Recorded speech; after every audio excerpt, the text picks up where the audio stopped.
On va cette fois s'intéresser à l'étalonnage, qui est l'uniformisation des images entre elles, pour que quand on passe d'un plan à l'autre, eh bien ça ne saute pas aux yeux du spectateur, que tout ait à peu près les mêmes dominantes de couleurs, les mêmes luminosités, contrastes, etc.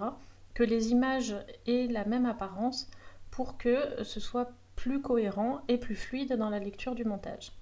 Donc ici, rappelez-vous, on a utilisé deux images qui viennent de deux tournages différents. Donc forcément, là on a des grosses différences, mais même à l'intérieur d'un même tournage, je vais masquer celle du dessus, ici dans ce tournage de ballet, on voit qu'on a commencé le tournage avec un bel ensoleillement et que les nuages sont arrivés.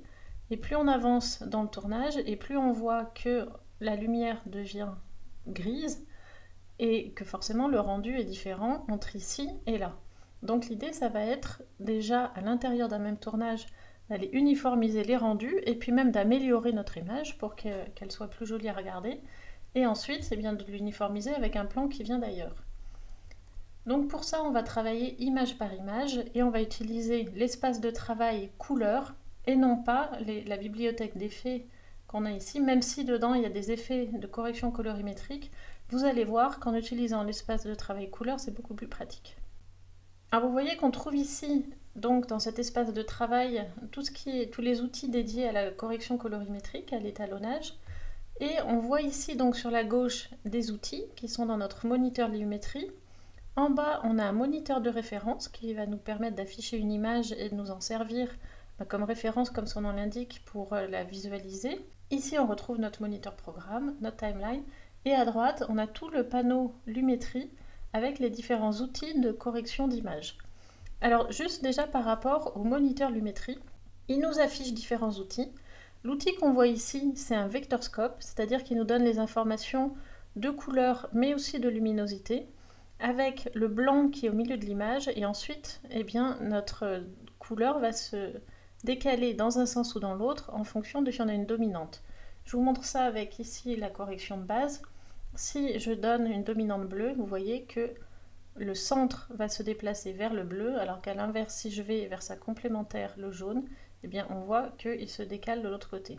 Idéalement, l'image est centrée sur le milieu. Il faut savoir que la première étape qu'on va faire ici, ça va être déjà d'uniformiser nos images, de les rendre propres, et ensuite, éventuellement, eh bien, on leur donnera un look spécifique, l'équivalent d'un filtre, mais dans un premier temps, on veut que nos images soient correctes. Donc ça, c'est pour ce qui est du vectorscope.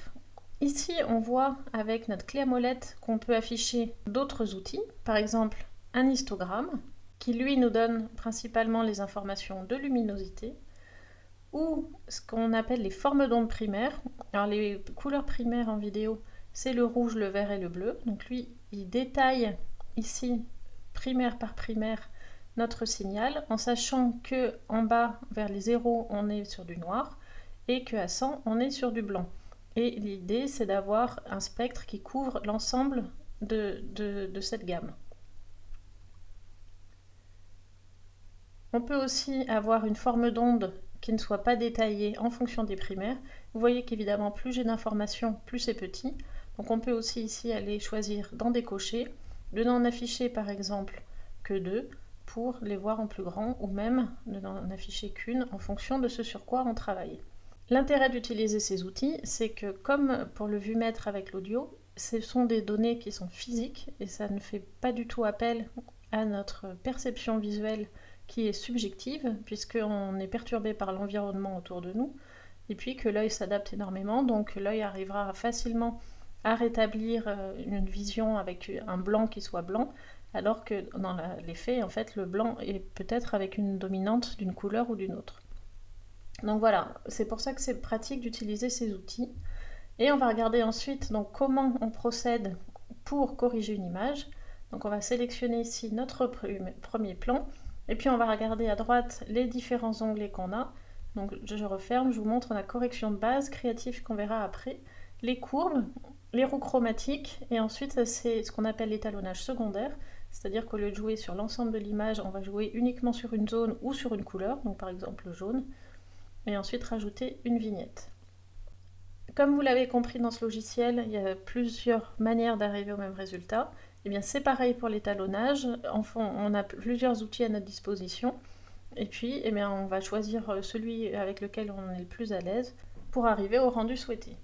Donc commençons par la correction de base. Si vous avez tourné avec certains types de caméscope, vous pouvez déjà ici aller appliquer un LUT qui va décoder le format de votre caméscope.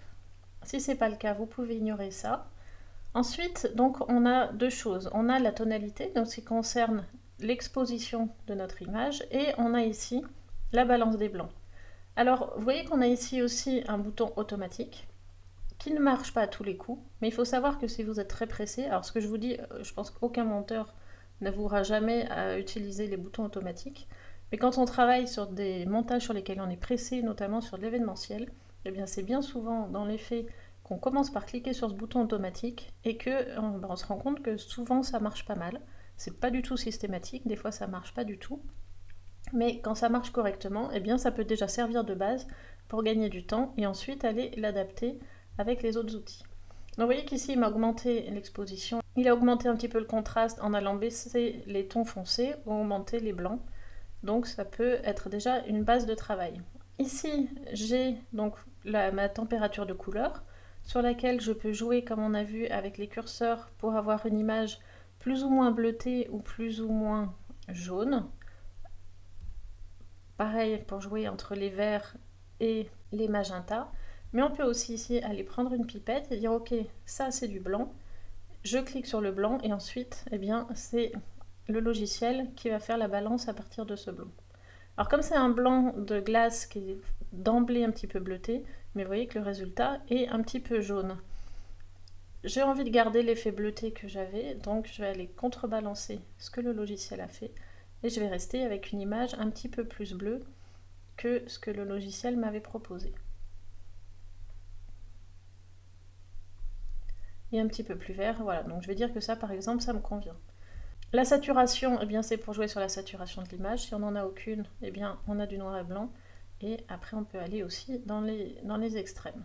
On va rester nous sur une saturation à 100% pour l'instant. Créatif, on a dit qu'on regardait après. Les courbes, eh bien c'est une autre manière de travailler soit sur l'image globale, soit à nouveau primaire par primaire, pour aller jouer notamment sur les contrastes que l'on va atténuer ou au contraire augmenter en allant redessiner la forme de la courbe par rapport à ce qu'elle était à l'origine.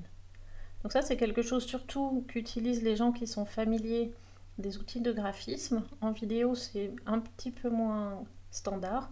Ce que vous allez surtout utiliser à mon avis, c'est l'onglet d'en dessous qui sont les roues chromatiques qui ont différents avantages. Donc vous voyez qu'on peut travailler indépendamment sur les tons foncés, les tons moyens et les tons clairs de notre image.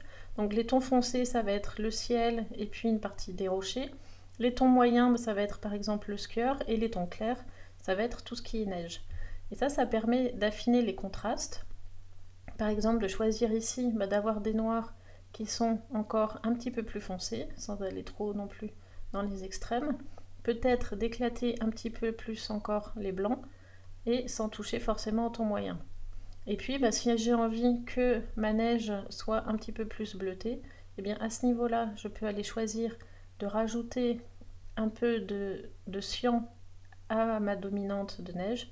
Et ça n'affectera pas la couleur des rochers. Vous voyez que ça c'est très pratique parce que ça permet d'être très précis dans les manipulations et de jouer indépendamment sur les différentes zones de luminosité de notre image.